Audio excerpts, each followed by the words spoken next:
Setiap hari usai salat subuh berjamaah bersama Rasulullah, Abu Dujana selalu terburu-buru pulang tanpa menunggu Rasulullah selesai berdoa pada salat. Melihat gelagat ini, pada suatu ketika Rasulullah mencoba meminta klarifikasi pada Abu Dujana, "Mengapa setiap hari kamu terburu-buru pulang dari jamaah subuh? Apakah engkau tidak memiliki permintaan kepada Allah, sehingga tidak pernah menungguku selesai berdoa?" "Ada apa?" tanya Rasulullah.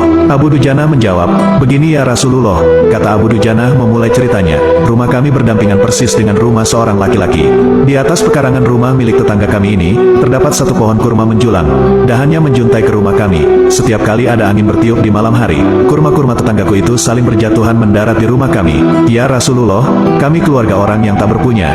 Anakku sering kelaparan kurang makan. Saat anak-anak kami bangun, apapun yang didapat, mereka makan. Oleh karena itu, setelah selesai salat, kami bergegas segera pulang sebelum anak-anak kami terbangun dari tidurnya. Kami kumpulkan kurma-kurma milik tetangga kami yang berceceran di rumah, lalu kami kembalikan kepada pemiliknya. Satu saat, kami agak terlambat pulang.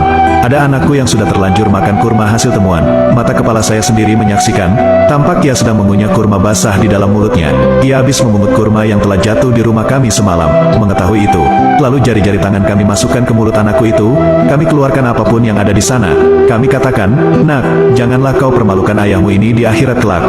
Anakku menangis. Kedua pasang kelopak matanya mengalirkan air karena sangat kelaparan. 'Wahai Rasulullah,' kami katakan kembali kepada anakku itu, 'hingga nyawamu lepas pun, aku tidak akan rela meninggalkan harta haram dalam perutmu. Seluruh isi perut yang haram itu akan aku keluarkan dan akan aku kembalikan bersama kurma-kurma yang lain kepada pemiliknya yang berhak.' Mendengar itu, mata Rasulullah berkaca-kaca. Butiran air mata mulianya berderai begitu deras.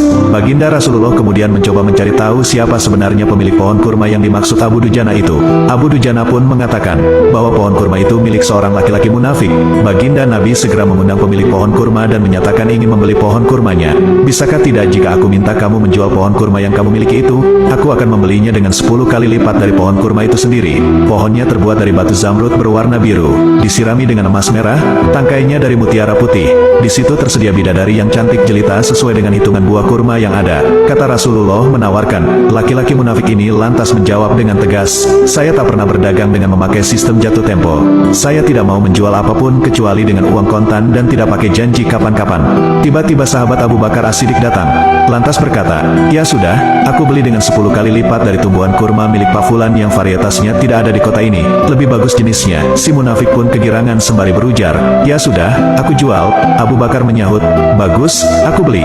Setelah sepakat, Abu Bakar langsung menyerahkan pohon kurma itu kepada Abu Dujana. Rasulullah kemudian bersabda, 'Hai Abu Bakar, aku yang menanggung gantinya untukmu.' Mendengar sabda Nabi itu, Abu Bakar bergembira bukan main, begitu pula Abu Dujana. Sedangkan si munafik berjalan pulang menemui istrinya, lalu menceritakan kisah yang baru saja ia alami. 'Aku telah mendapat untung banyak hari ini. Aku dapat 10 pohon kurma yang lebih bagus. Padahal kurma yang aku jual itu masih tetap berada di pekarangan rumahku. Aku tetap yang akan memakannya lebih dahulu dan buah-buahnya pun tidak akan pernah aku berikan kepada tetangga kita itu sedikit pun.' Katanya, malamnya, si munafik tertidur nyenyak. Saat bangun di pagi harinya, tiba-tiba ia melihat pohon kurma yang sudah dijualnya berpindah posisi, menjadi berdiri di atas tanah milik Abu Dujana. Seolah-olah tak pernah sekalipun tampak pohon itu tumbuh di atas tanah si munafik. Tempat asal pohon itu tumbuh, rata dengan tanah. Ia keheranan tiada taraf. Demikian kisah sahabat Abu Dujana dan pohon kurma yang membuat Rasulullah menangis. Hikmah yang kita petik dari kisah ini adalah kehati-hatian para sahabat menjaga diri dan keluarganya dari makanan yang haram. Kemudian pohon kurma yang berpindah posisi itu adalah salah satu mukjizat Nabi yang langsung dirasakan oleh sahabat Abu Dujana.